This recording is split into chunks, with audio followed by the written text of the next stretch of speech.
dikeroyokan seperti biasa ada Nina, ada Egi Sujana Channel, ada Bang Edi Channel otomatis, ada Miwartub, ada oligarki, anti oligarki maksud saya, ada Sawa Media, ada Lakanis, KSPSI jangan lupa. KSPSI. Oh, bahaya. Saudara sekalian, malam ini atas jasa Bung Daeng, Ketua Umum PPMI, Persaudaraan Pekerja Muslim Indonesia, jasa beliau menculik, menculik apa sih bahasa Jawanya sing bau rekso ya, gedengkotnya buruh Wong Jumhur Hidayat, Ketua Umum Konfederasi Serikat Pekerja Seluruh Indonesia.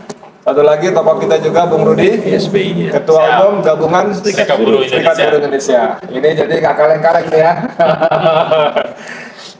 Kita masih bicara soal sengketa hasil pemilihan umum, ya. Kita beberapa hari bahkan jauh sebelum diputuskan tanggal 20 Oktober, sebelum 20 Maret ya. KPU mengumumkan kita udah dulu berkali-kali ya. Enggak, waktu 2 Maret yang kemarin. KPU ya. Nah sekarang pertanyaan saya, bagaimana nih dari Gedengkot dulu, buruh melihat pemilu secara umum? Singkat aja Bung Jimur. Ya, intinya gini, kalau kecurangan TSM itu yang kita rasakan pasti. Oke. Sekarang bagaimana kita memenangkan itu di MK, kan begitu ya? Ya. Kita nggak usah bicara lagi 0103. Oke. Kita bicara sebagai orang pro demokrasi. Oke. Jangan sampai demokrasi dibajak oleh oligarki, oleh penguasa tiran gitu ya. Dan kita nggak tahu kalau ini kita diamin ujungnya kayak apa, lebih berantakan berpuluh tahun ke depan. Karena itu harus di stop. Nah, ada yang menarik sebetulnya kalau kita nggak bicara dulu bagaimana soal gerakan massa ya.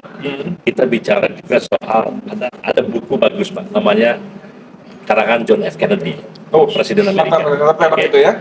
Yang tembak. Dia sebelum jadi presiden dia ngarang buku judulnya itu Profil Orang-orang Pemberani. Jadi dia ada beberapa contoh senator-senator yang di saat-saat kritis dia harus mengambil keputusan dan boleh jadi kelompoknya dia tidak berada dalam posisi itu. Oke. Tapi karena dia yakin ini sebuah kebenaran untuk bangsa Amerika, maka dia putusan yang berbeda dengan kelompok kepentingan yang dia berasal. Kira-kira begitu gitu.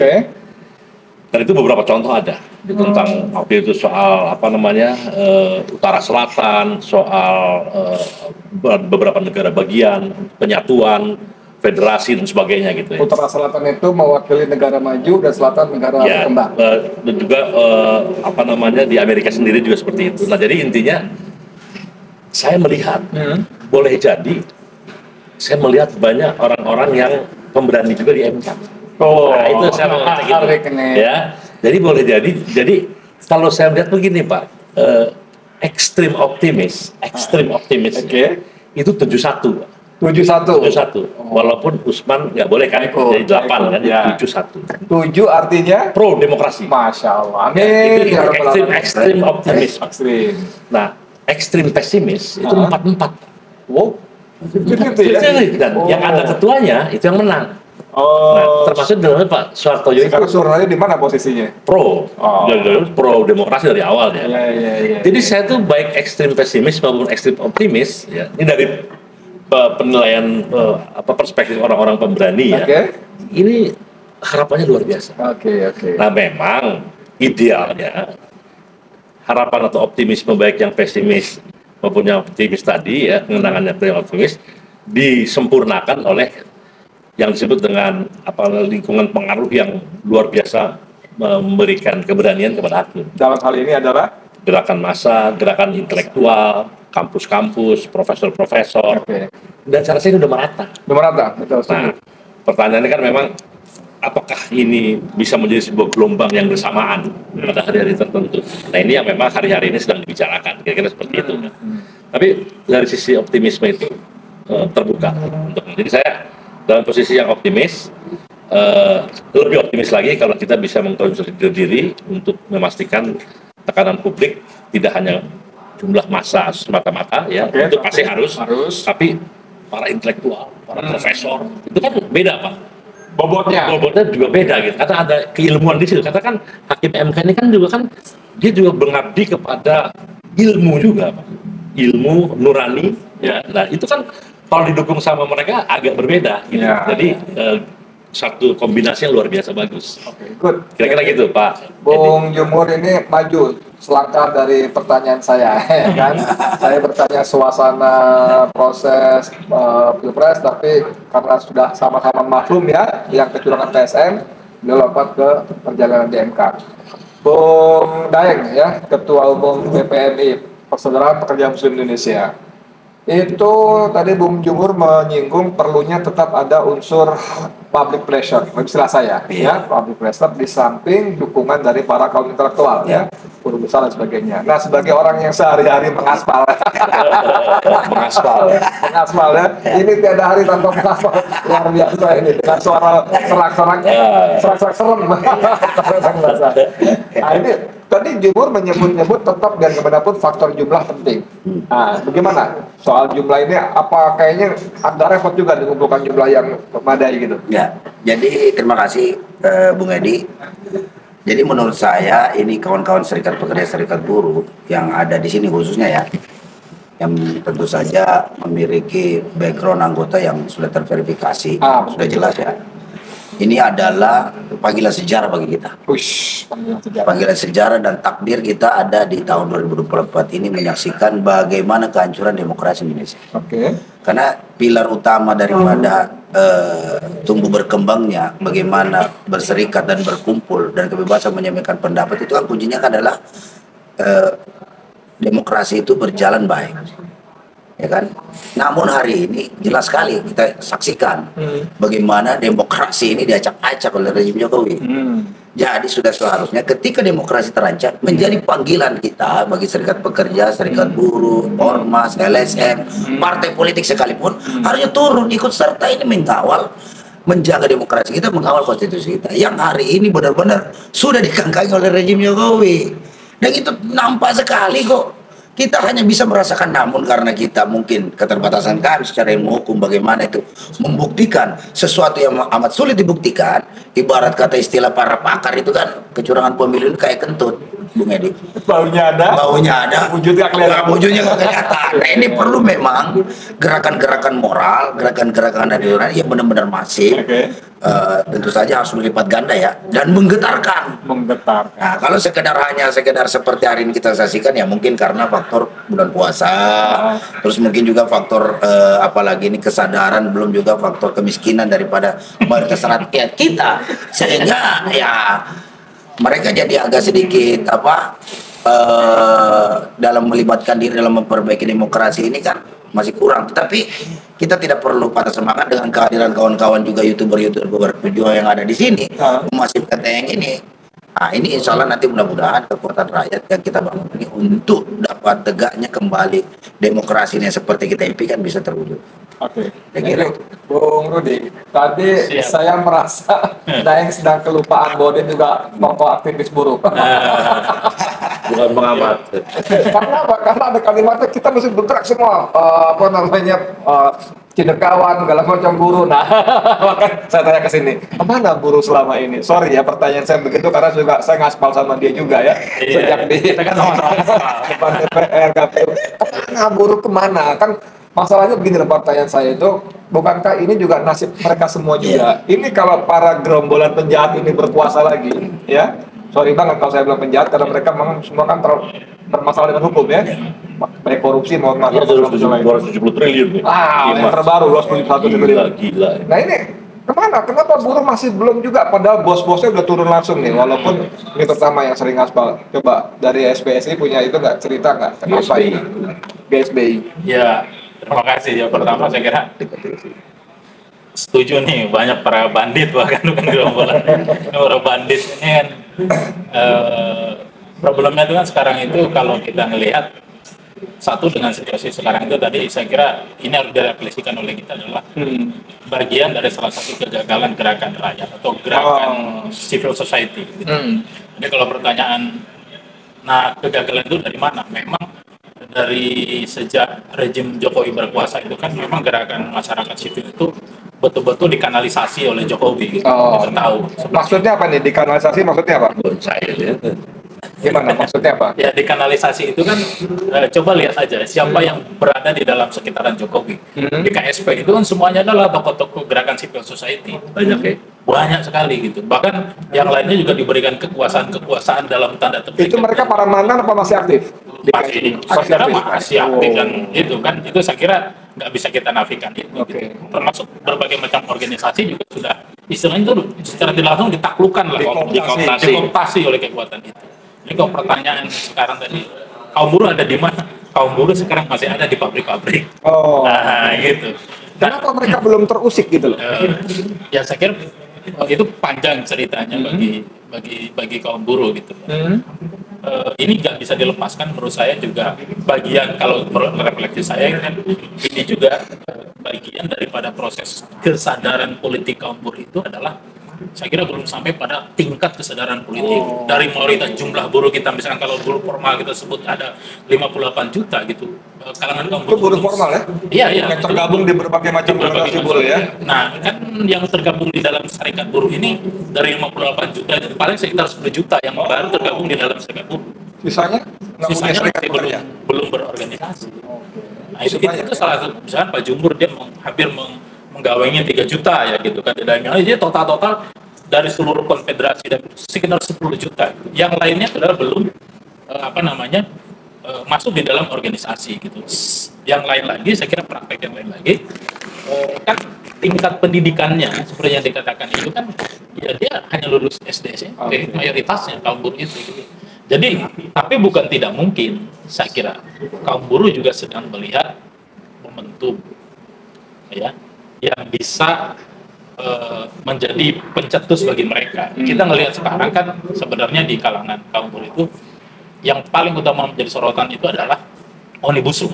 Nah itu dia. Yang betul-betul menjadi mengancam. Oke, Nah, masalahnya, sementara saya mau sampaikan, masalahnya ini kan ketika melihat Omnibus Law, yang mengarahkan Omnibus Law sebagai musuh utamanya Jokowi itu hanya beberapa serikat buruh kita ini aja. Yang lainnya kan tidak ada berani bahwa Omnibus Law biang keladinya tuh Jokowi gitu loh. Sampai di situ dulu. Kalau kita dalam agak bulan Ramadan ya, bulan Ramadan saya mungkin kalimatnya hubud dunia. Jadi orang terlalu diarahkan untuk mencintai dunia. Materi, jabatan. Jadi orang kalau misalnya udah jadi pejabat takut diganti dari semua jenjang. Ya, orang aktivis takut nggak punya duit, takut nggak bisa dapat kerjaan. Rakyat kita serba kekurangan, serba kesulitan, dan dia dengan iming-iming sedikit bisa berubah. Semua diarahkan ke ketakutan kayak gitu. Sehingga pasangannya hubud dunia wakar yatul maut. Takut mati. ya itu dia, itu benar-benar saya Pasangan tuh ya? kan saya kan serikat buruh jadi sampai situ udah cukup lah ya. Jawab Jadi bos, jadi jauh bahkan zaman Pak Harto dulu itu orang tidak sematerialistik sekarang. Iya. Masih banyak orang idealis zaman Soeharto. Oke. Sehingga ada orang-orang mundur lah, ini DPR lebih berani, ya kan? Tapi sekarang hak angket nggak jadi. Mohon maaf ini. Iya. Lalu sebelum berkembang. Iya, ini kita masih berharap ada hak angket. Sebetulnya yang diharapkan dari hak angket bagi kaum pergerakan ini adalah kita bisa sejelas-jelasnya apa sih yang terjadi soal keberengsekan dalam pilpres itu kan di hak angket. Karena tiap hari show kan. Betul. Kalau ini nggak ada kita selalu menduga-duga. Misalnya begini, APBN katanya diselewengkan untuk bansos misalnya. Itu kan kalau nggak ada di TV tiap hari orang nonton, nggak dicecer Sri Mulyani, orang kan jadi masih remang-remang gitu. Tadinya kita membayangkan Pak, ini sampai ada hak angket dipanggil lah Sri Mulyani. Kenapa itu duit 50 triliun bisa bergeser? Wah dihajar kiri ya. Kita nyaksikan. Jadi ada semacam ada asik dan harapan. Iya bos. Harapan mereka akan membuka kan buka-bukaan. Nah, itu kenapa itu tidak terjadi? Ya itu tadi di anggota DPR mengalami penyakit itu juga. Takut diganti, takut dipecat, takut di ini, atau sebaliknya ditawarin duit, ya kan supaya jangan ada hak angket dan sebagainya. Kira-kira begitulah kan. Jadi ini membuat saya memang complicated ya. Karena itu ya kita tetap mudah-mudahan menjadi yang terpilih, tetap menjadi pemberani gitu ya, tidak lagi itu kira-kira gitu. Ini Bung Daeng nih yang dikenal berani. Saya nyebut berani karena selain sudah teruji di aspal tadi pada malam tanggal 19 ya di DPR. Pasal 16 sempat membandingkan dengan zaman Soeharto, yang konon katanya diktator, otoriter, segala macam, tapi masih ada orang yang berani, nurani, mengundurkan diri sebagainya. Pertanyaan saya, emang sehebat itu Joko Widodo gitu loh? Kenapa? Bagaimana? Ya, sebenarnya kalau saya sih sendiri melihat, sebenarnya Pak Jokowi itu nggak hebat. Nggak ada hebatnya Jokowi. Jokowi hebat karena dia cuma punya kewenangan aja. Kewenangan adalah memerintahkan TNI, Polri, Kejaksaan, KPK, lembaga hukum lainnya untuk melakukan intimidasi, ya kan, atau mengancam kepada orang-orang lawan politiknya untuk kemudian baik itu dikriminalisasi, kalau tidak mau mengikuti maunya dia akan kriminalisasi, kalau tidak mau iming-iming dia akan diintimidasi, dirangkul atau dipukul. Nah itu aja. Jadi sebenarnya, tetapi ketika misalnya dalam hal ini, ketika yang dimaksud tadi nyambung dengan bahwa masih banyak elit-elit pejabat-pejabat kita dalam hal ini oknum-oknum penegak hukum, jenderal-jenderal kita yang masih ya, ibarat kata takut akan kehilangan jabatan. Nah ini yang dipermainkan oleh Jokowi, sehingga yang nggak berani jalankan perintahnya copot. Nah, yang mau kasih apa, walaupun itu melanggar sebenarnya sumpah jabatan atau sumpah Sabta Margasi atau sumpah Bayangkari itu sendiri. Nah ini yang terjadi. Jadi sebenarnya Jokowi nggak hebat, saya nyatakan sini Jokowi nggak hebat. Nggak ada hebatnya Jokowi. Tidak beradab ya? Iya kan? Iya kan? Ya kan? Nah, itu membangun adab yang negatif. Nah itu dia, sehingga dia sebagai harusnya dalam rangka bagaimana mencerdaskan kehidupan bangsa, dia tidak bisa mencetuskan itu. Yang ada dia berhasil mencebaskan kehidupan bangsa. Mencemaskan, bukan mencerdas. Iya, dan itu kan nyata sekali. Selain tidak beradab juga tidak beretika, terang-terangan mah dukung angkat anaknya. Jadi kalau Jokowi nyatakan saya cinta NKRI itu omong kosong. Omong kosong. Jadi Pak Joko Widodo itu kalau nyatakan cinta NKRI itu omong kosong. Yang benar dia itu cinta keluarga. Itu udah benar itu. Udah benar itu, udah tepat. Kepala rumah tangga udah benar. Iya, sebagai kepala negara dan kepala pemerintahan harusnya cinta NKRI. Tapi yang benar cinta keluarga. Negara, kepala keluarga. Ini cinta keluarga, enggak tanggung-tanggung Pak, bedol desa. Mulai dari menantu, ya kan, jadi wali kota, anak, ya kan, jadi wali kota. Lagi menantu jadi lagi. Menantu mau diangkat lagi jadi gubernur, ya kan. Anak bontot tiba-tiba jadi ketua umum partai PSI dalam waktu 3 hari, baru bergabung 3 hari udah langsung ketua umum. Saya kadang-kadang berpikir hebat sekali nih, ya kan? Apa kelebihannya dia? Terus bagaimana ADRT-nya ini? Padahal itu kan belum lagi istrinya dikasih tanda jasa, Pak, diangkat sebagai tokoh nasional. Aduh, ada iparnya di Ini udah lama jadi tokoh nasional, nggak ada perdebatan. Makanya saya bilang harusnya kemarin yang sudah iya, minimal tanda jasa sebagai bapak buruh Indonesia gitu loh, ya kan? Ini jadi nyata-nyata dalam kesempatan ini saya harapkan Pak Jokowi hentikan segala bentuk arogansi Anda ini. Kalau enggak ya mau nggak mau rakyat akan menghentikan Anda itu semua, karena orang udah muak sekarang lihat Anda ini gitu loh.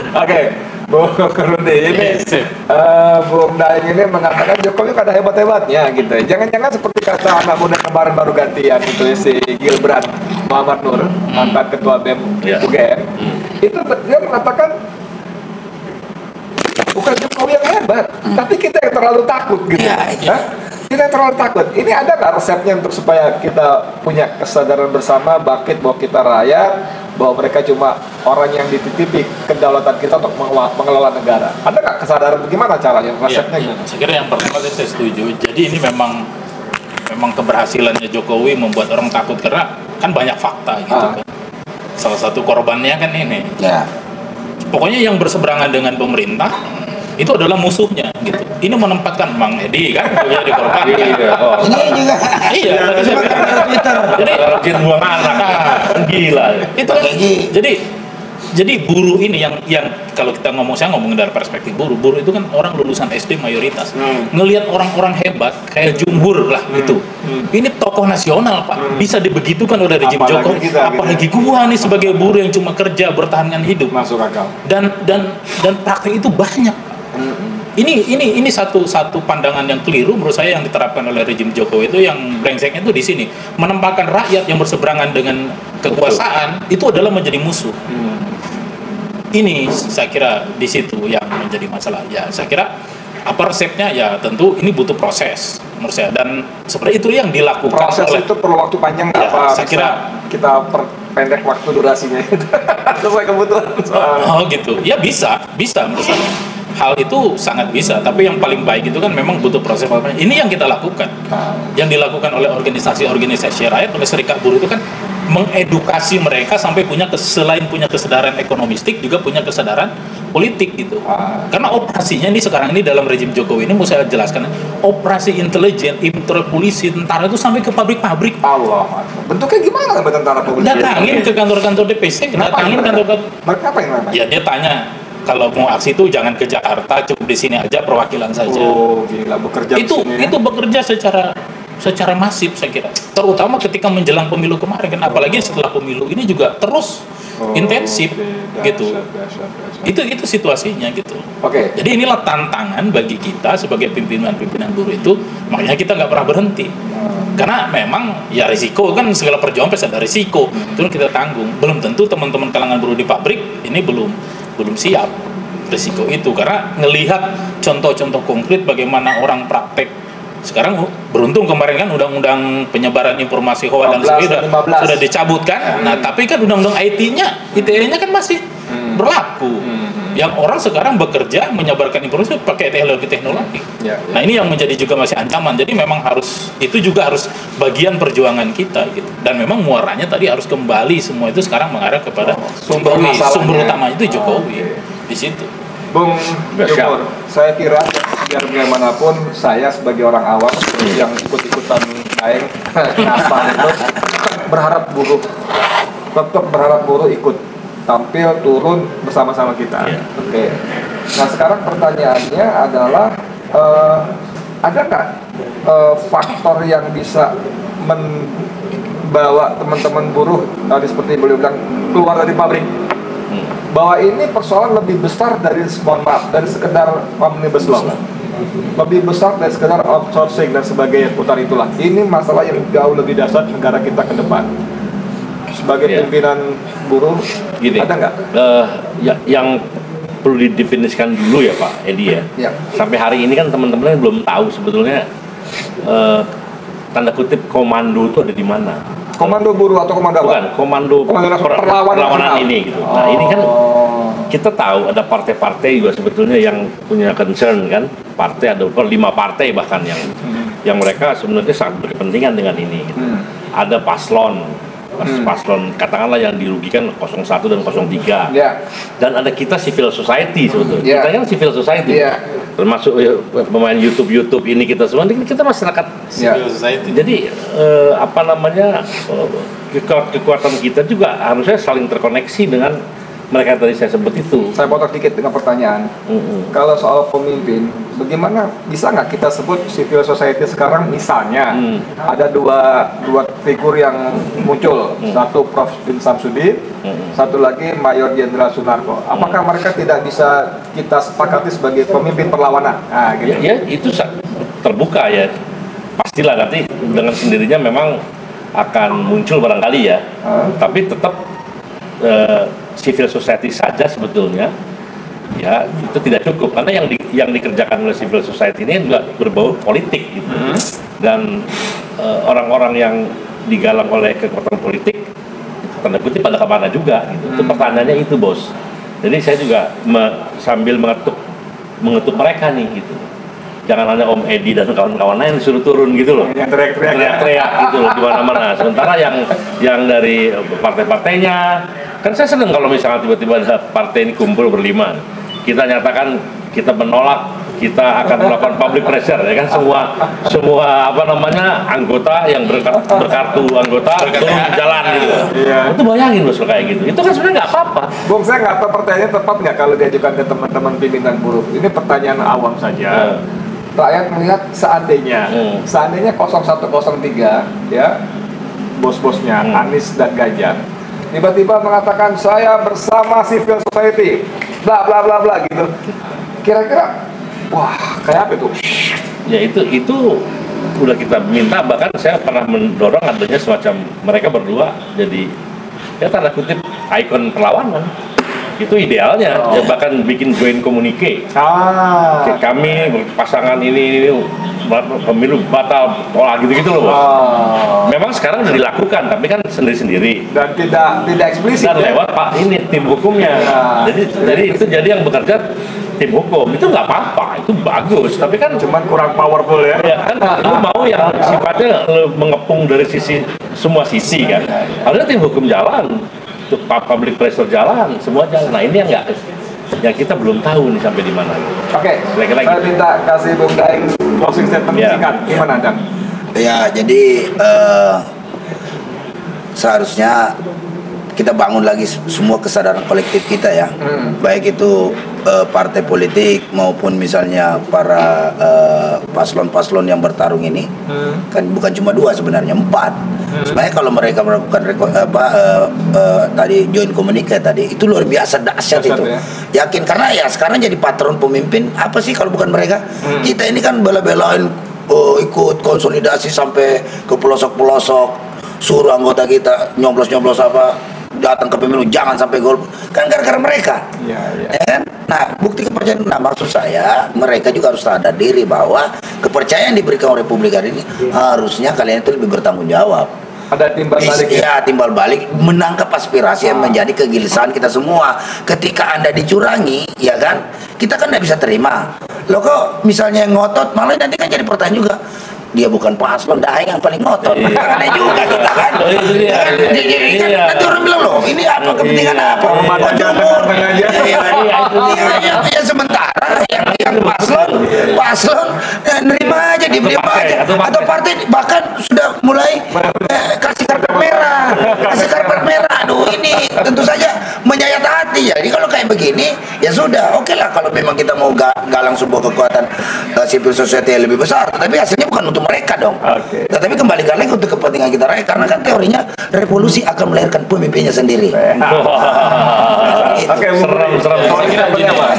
jadi tadi yang paling penting itu bisa jadi kan kenapa belum ada gerakan yang besar itu mungkin saja dilihatnya itu hanya ini urusan calon-calon presiden aja gitu, belum melihat pada aspek yang substansialnya tadi yang disebut dengan bagaimana kerusakan demokrasinya gitu, bagaimana Jokowi yang betul merusak bangsa ini, belum di sana mungkin ngelihatnya. Itu yang menurut saya sementara sekarang kan orang masih disibukkan urusan capres itu saja gitu.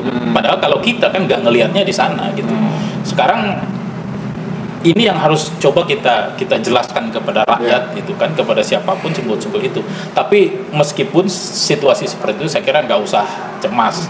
Harus situasi sekarang itu harus terus menggelinding. Pasti akan ada titik yang akan jadi gelombang besar gitu menurut saya. Kalau saya yakinnya di situ. Tadi bisa jadi ada keajaiban di Mahkamah Konstitusi yang tadi juga Bung Jumur sudah sampaikan kan gitu. Bagaimana situasinya gitu, dan juga gerakan rakyat terus bergerak sekarang.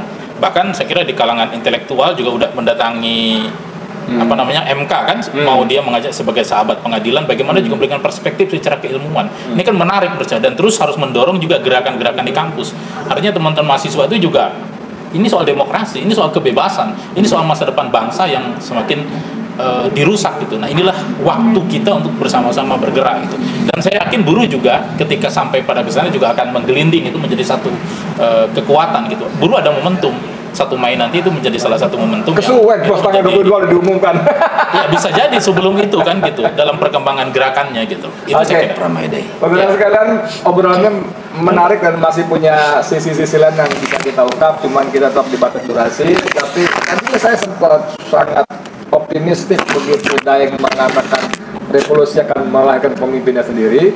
Tapi kemudian saya menjadi longkro lagi, kata orang Jawa, lemas lagi ketika Bung Rudi mengatakan bahwa bicara dari perspektif buruh, teman-teman buruh masih melihat ini masih persoalan copras-capres gitu loh.